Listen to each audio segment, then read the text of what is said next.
A 34-year-old fighter pilot named Sarah Klein sat in the cockpit of her F-22 at 35,000 feet, chewing the same piece of gum for 3 hours when the Airbus she was escorting simply stopped existing on every screen in the sky. She was just supposed to be the quiet escort on a routine transatlantic leg. Nobody expected her to be the only person who could still see the plane, and nobody knew she understood exactly why it had vanished. Before we go further, drop a comment below.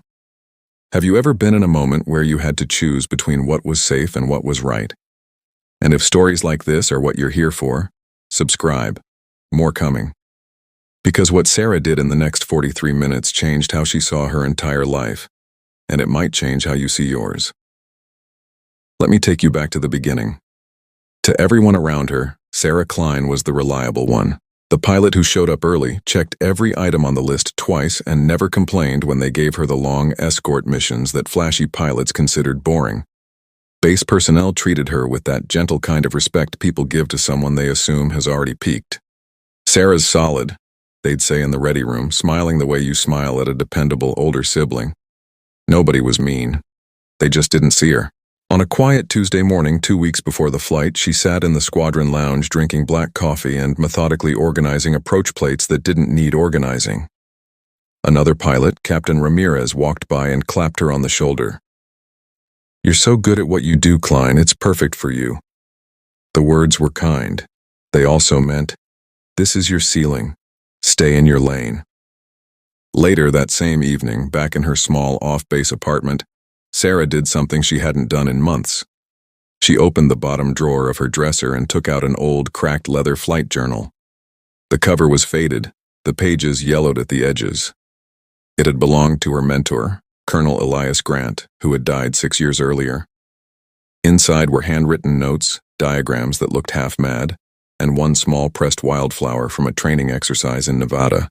She ran her thumb over the dried petals, remembering how Elias used to say the desert taught you more about flying than any simulator ever could.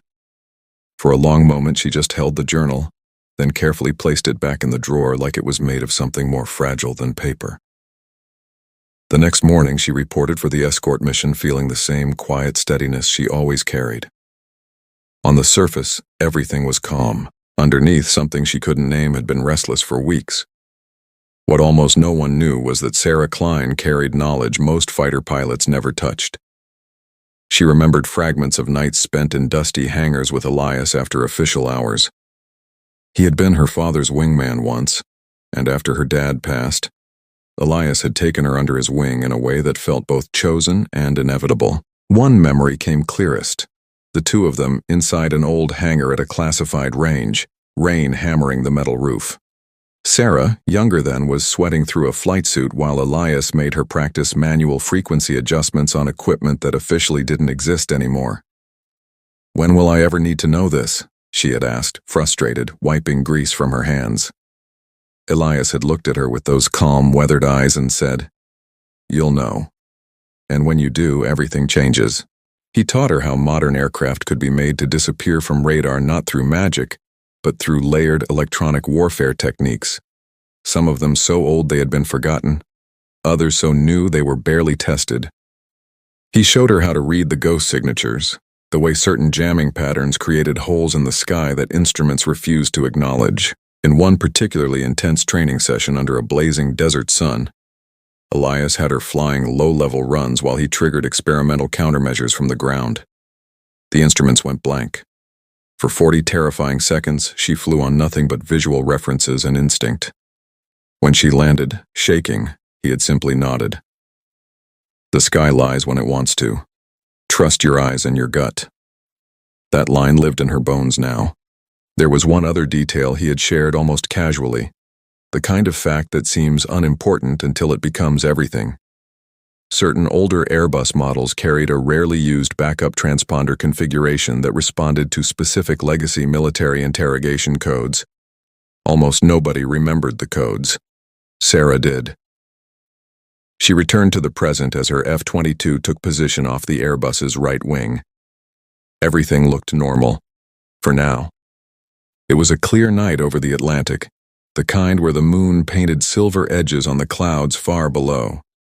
The Airbus carried 217 souls, including a group of medical researchers heading to an international conference, and one small girl traveling with her grandmother to visit family in Europe. In the cockpit of the Airbus, Captain Moreau was an experienced French pilot with a dry sense of humor. His first officer, a young woman named Amira, kept things light with quiet competence. Back in the cabin, flight attendants moved through the aisles offering warm towels and small comforts to passengers settling in for the long haul. Sarah's wingman, a cocky lieutenant named Brooks, flew off the left side, complaining over the radio about the monotony. "Another milk run," he said. "Wake me when we get there." Sarah didn't answer. She noticed something small. A faint shimmer in the air around the Airbus that could have been moonlight on the fuselage or something else. She dismissed it. Then there was the second detail. For just a moment, her own radar display flickered in a pattern she had seen only once before during those secret sessions with Elias. A ghost pulse. She blinked, and it was gone. Everything felt normal. Everything was about to break. Nothing that looks fine is always fine. The first wrong note came as a whisper. Sarah saw the Airbus's navigation lights dim for half a second longer than they should. No one else reported it. She told herself it was fatigue. 30 seconds later, ground control called, voice tightening. The Airbus had dropped off primary radar. Secondary transponders were silent. Standard handshakes failed. Brooke started running checklists, his voice shifting from bored to alert. Sarah watched and said nothing. She knew more than she was showing. Then it hit like a silent explosion. The Airbus began drifting off course. Communication became fragmented. Panic crept into the voices from air traffic control. The situation had moved beyond standard procedures. No one in the civilian or military chain of command present had ever trained for this exact combination of failures. Sarah's hands tightened on the controls. She could stay invisible, the safe choice. Or she could reveal what she knew and risk everything she had quietly built.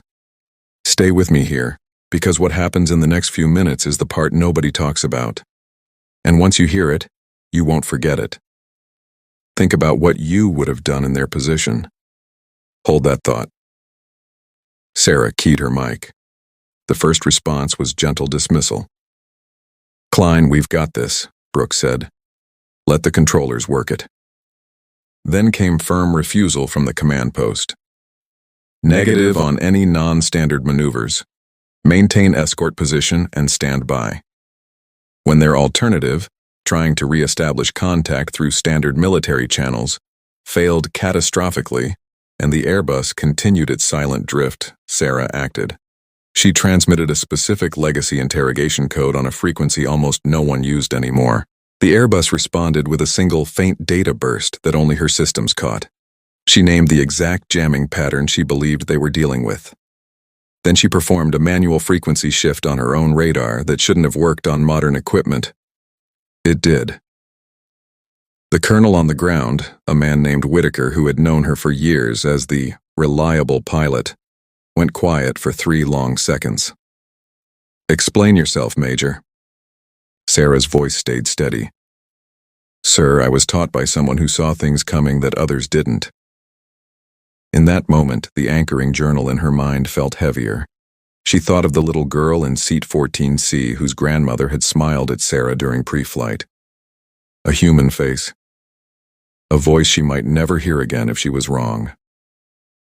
Whitaker made the call. "You have temporary lead. God help us all." Sarah took control. Her hands shook once on the stick before she steadied them with a long breath. The instruments showed nothing where the Airbus should be. Her body felt every vibration of her own aircraft, every shift in the air. Elias's voice arrived in her memory, clear as the night they had flown those impossible runs.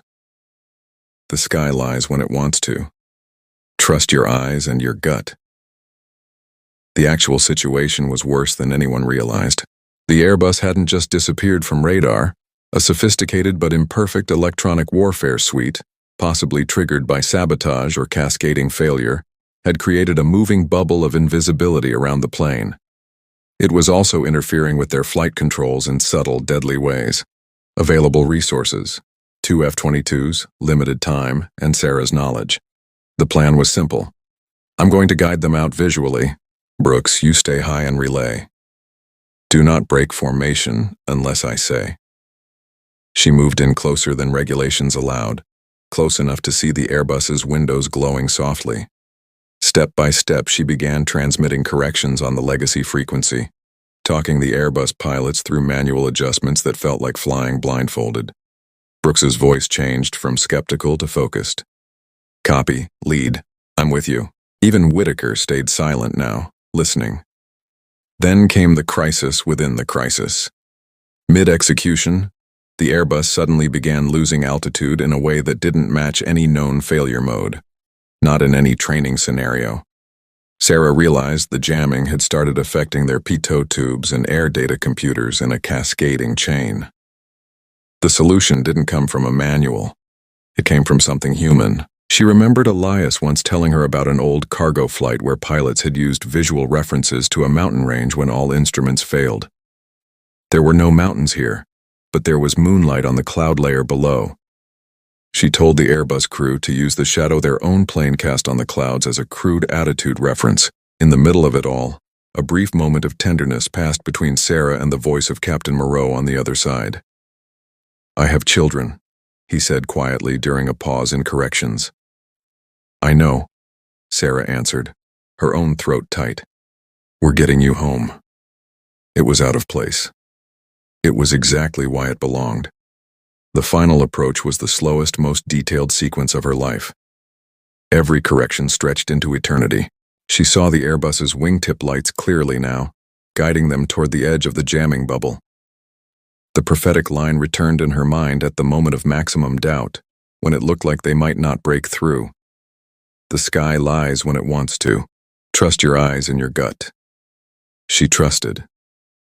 The Airbus emerged back into normal radar coverage. Not perfectly. One engine showed stress warnings and they would need an emergency landing, but they were visible. They were real again. It wasn't a triumph. It was survival. Silence filled the channels for a long, full moment before anyone spoke. The kind of silence that holds an entire ocean of almost was. Sarah's hands started shaking the moment she relaxed her grip on the stick. Her legs felt weak against the rudder pedals. For one absurd second, she wanted to laugh and cry at the same time. Captain Moreau was the first to speak, his voice rough with emotion. Escort lead. Thank you. I don't know how you did that, but thank you. Brooks didn't say much. He simply flew closer for a moment in a gesture that needed no words, the skeptic's quiet reckoning. On the ground, families waiting for their loved ones would later describe the moment they heard the plane was safe again. One researcher hugged his colleague so hard they both cried. The little girl in 14C fell asleep holding her grandmother's hand, never knowing how close it had come. Official response was businesslike. Logs would be reviewed, procedures examined.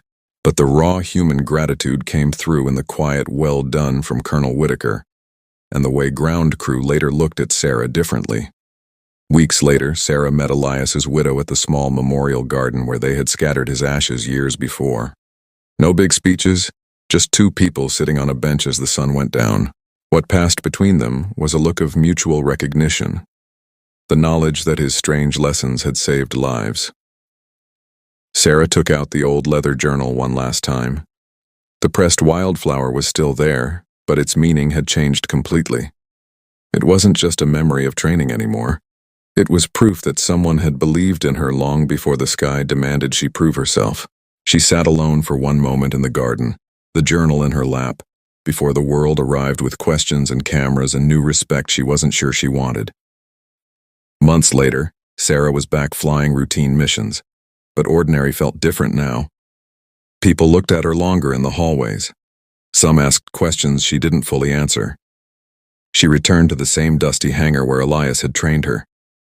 The place felt smaller. She sat on the same metal crate and opened the journal to a blank page near the end. Elias's widow had given her one final piece of his writing. It read, "The moments that define us don't always arrive with trumpets. Sometimes they arrive when no one is watching and we still choose to be ready. The question that remains is this: Was Sarah ready for that moment in the sky? Or did the moment make her ready? And more importantly, when your own moment comes, will you have done the quiet work that lets you trust your eyes and your gut when everything else disappears? Leave your answer below. I genuinely read every comment. If this story moved you, I have more where this came from. Subscribe so you don't miss the next one, and leave a comment below telling me which moment in this story stayed with you. I genuinely want to know. In the end, the sky doesn't care who believes in you. It only cares what you do when it starts to lie.